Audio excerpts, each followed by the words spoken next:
Guys, tingnan niyo yung pusa. Tingnan niyo yung pusa.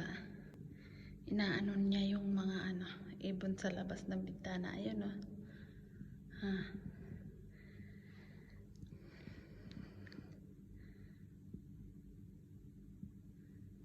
Tinitingnan niya.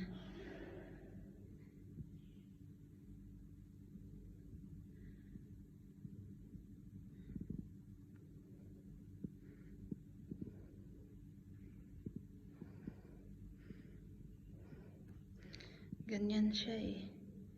Binabantayan niya yung mga ibon sa labas. Ayan ah. And then, andyan sa bintana. Nasa labas yung ibon. Labas ng bintana. Yung pusa dito sa loob ng bahay. Yan.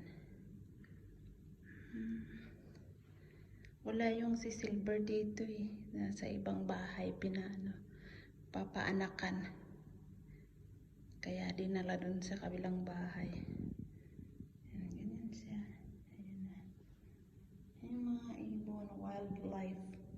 At saka yung mga alagang hayop. Ganyan siya.